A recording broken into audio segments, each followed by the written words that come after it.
गुरुर्ब्रह्मा गुरुर्विष्णु गुरुर्देव महेश्वरा गुरु साक्षात्कार परब्रह्म तस्मै श्री गुरुवे नमः। ओम साई राम मित्रों, आज का ब्लॉग आप सभी लोगों के लिए विशेष लाभकारी, कल्याणकारी और चमत्कारी है।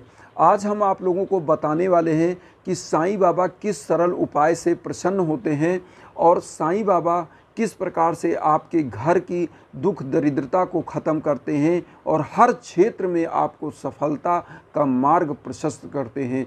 तो आज हम साईं सच्चरित्र के एक ऐसे श्लोक का उपाय बताएंगे जो आपको लिख करके कैसे करना है। पहले तो आप श्लोक सुन लीजिए, आपकी स्क्रीन पर भी चल रहा है, आप देख लीजिए। तो पहले श्लोक आप सुन लें। ये साईं सच्चरित्र के 5वें अध्याय पे और 34वें पेज पर ये श्लोक दिया गया है। तो आपको मैं पहले ये श्लोक बता दूं, क्या है श्लोक। सदा निम्न वृक्षस् मूलाधिवासात् सुधा शस्त्र वीणाम तिक्त मम प्रियम तम तरुण कल्प वृक्षाधिकम साधियंतम नमामीश्वरम सद्गुरुम साईनाथम। ये जो है उपासनी महाराज ने खंडोबा मंदिर में भेंट की। उपासनी महाराज में बहुत सारे सुधार के कमल फूल आदि खींच दिए तथा नीचे लिखे श्लोक को भी रचा। तो ये मान्यता है कि उपासनी महाराज ने इस श्लोक को साईं बाबा के स्मृति में लिखा था। और ऐसी मान्यता है कि इस श्लोक को जो भी बंदा इस श्लोक को जो साईं बाबा के साईं सच्चरित्र में लिखा है उसको अगर सफ़ेद कागज़ में लिखता है तो उसके घर में जो भी दुख दरिद्रता होती है वो समाप्त होती है।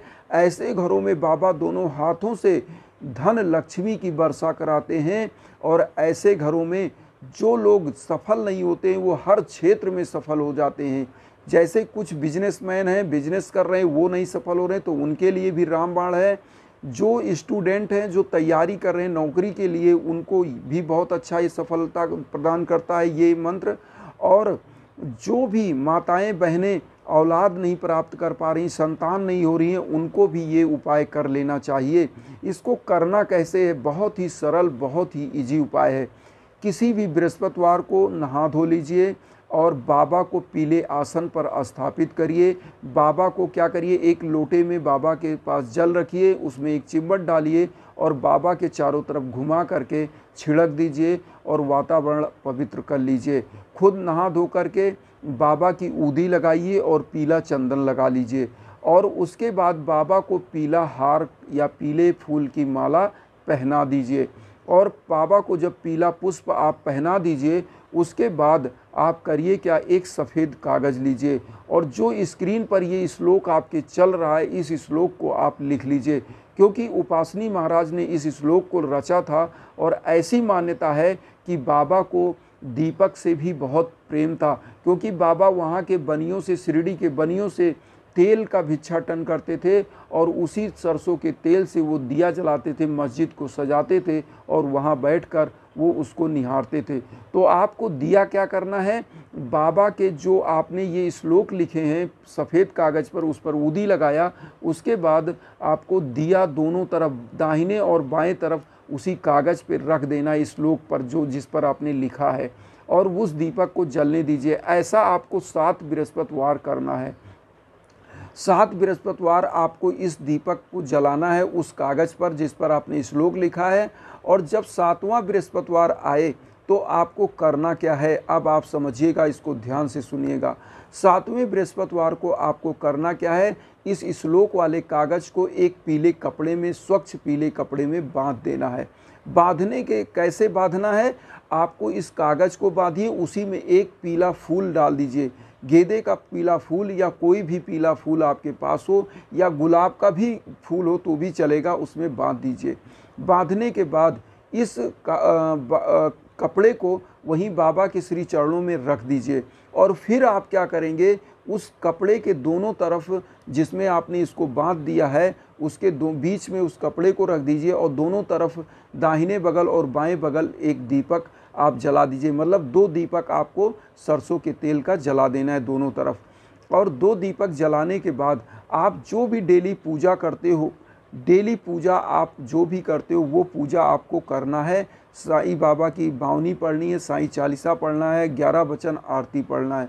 उसके बाद आपको करना क्या है, अगले शुक्रवार को मतलब लास्ट बृहस्पतिवार को आपने उसको कपड़े में बांध दिया और उसके बाद आपको क्या करना है कि उस कपड़े को शुक्रवार को उठाकर अपने घर के मेन गेट में बांध देना है। अगर आप दुकान के लिए कर रहे हो तो दुकान के मेन गेट पर आप बांध दीजिए।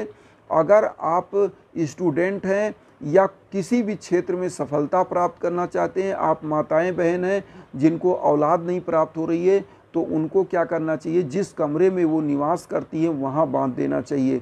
और बांधने के बाद आप बाबा से उसी दिन जिस दिन आप बांधिए फिर आप आइए एक विशेष पूजा करिए।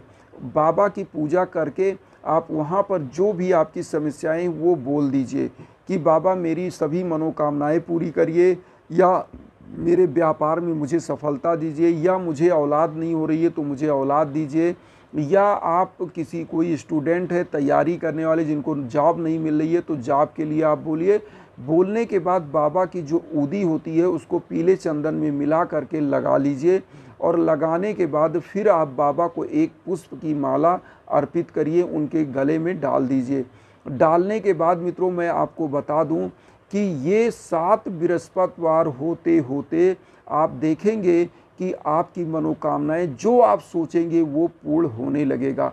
और ये यंत्र जो मैंने बताया, इस श्लोक को जो आप कागज़ में लिखे हैं उसको पीले कपड़े में जब बांध देते हो तो जिस भी घर में निगेटिव ऊर्जा होती है, अगर कोई शत्रु की बाधा है, कोई शत्रु आपको परेशान कर रहा है तो उसकी दृष्टि समाप्त हो जाती है। ऐसा व्यक्ति हमेशा सुखी हो जाता है जिसके घर में ये उपाय किया जाता है और उसको सभी क्षेत्रों में सफलताएं मिलने लगती हैं। क्योंकि बाबा का जो ये श्लोक है उपासनी महाराज ने लिखा था और इसलिए लिखा था, उन्होंने उनके सम्मान में लिखा था कि बाबा का जो ये नीम का पेड़ है जहाँ बाबा बैठते थे उसको बाबा ने अपनी ऊर्जा से एक मीठा नीम बना दिया और बाबा के ही प्रताप से वो वृक्ष कल्प वृक्ष बन गया, उससे भी बड़ा बन गया। क्योंकि ऐसी मान्यता है कि ये श्लोक लिखने के बाद जो दीपक आप वहाँ जलाते हो वो दीपक इस श्लोक के कागज़ में एक ऐसी ऊर्जा, ऐसी रोशनी भर देता है कि जिस भी घर के मेन गेट पर, मेन दरवाजे पर या जिस भी दुकान के मेन दरवाजे या गेट पर ये लगाया जाता है वहाँ पर सदा सर्वदा बरकत ही देता है। और बाबा हमेशा ऐसे घरों में, ऐसे जगहों पर वर प्रदान करने के लिए साक्षात उपस्थित होते हैं। ऐसी मान्यता है कि ये श्लोक जब उपासनी जी ने लिखा था, बाबा के श्री चरणों में अर्पित किया था, तो लोगों को ये मान्यता थी कि बाबा इससे बहुत प्रसन्न हुए थे और बाबा के लिए लोग उस समय एक चरण पादुका बना रहे थे। तो उपासनी महाराज ने क्या किया था, ये श्लोक को उसी समय रचा था जो नीम के वृक्ष के नीचे स्थापित करना था। और ये श्लोक उसी समय रचने के बाद उपासनी महाराज ने वहाँ पे उसी चरण पादुका में कमल फूल और कई बल्लरियाँ उन्होंने बनाई थी। तो ऐसी मान्यता है कि बाबा ने जब उस समय उपासनी महाराज ने लिखा था बाबा के श्री चरणों में तो बाबा अति प्रसन्न हुए थे और लोगों को एक चमत्कारिक रूप से अनुभूत हुई थी।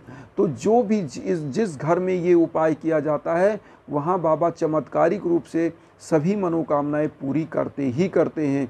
आपको मैं एक चीज़ और बता दूं कि ये उपाय जब भी करिए तो आप 7 बृहस्पतिवार करने के बाद ही करिए। मैं एक बार फिर आपको बहुत जल्दी से बता दूं क्या करना है, क्योंकि हो सकता है आप अगर लास्ट में देख रहे हैं चैनल तो भी आप सुन लीजिए। आप एक पीले आसन पर बाबा को स्थापित करिए। इस श्लोक को जो आपकी स्क्रीन पर चल रहा है इसको आप एक सफ़ेद कागज़ में लिख करके उसमें बाबा की ऊदी लगाइए और पीला हल्दी लगा दीजिए। और लगाने के बाद इसके दाहिने और बाएं तरफ इसी कागज़ पर 2 दीपक आपको सरसों की जला देने हैं और 7 बृहस्पतिवार ये उपाय करना है। 7वें बृहस्पतिवार को आपको इसको पीले कपड़े में बांध देना है और पीले कपड़े के दोनों तरफ 2 दीपक आपको सरसों के तेल का जला देना है और अपने मुख्य गेट पर आपको बांध देना है इस पीले कपड़े को शुक्रवार को। और अगर आप अपने बिजनेसमैन हैं, अपने शॉप में, दुकान में इसको बांधना चाहते हैं तो दुकान के मेन गेट पर बांध दीजिए।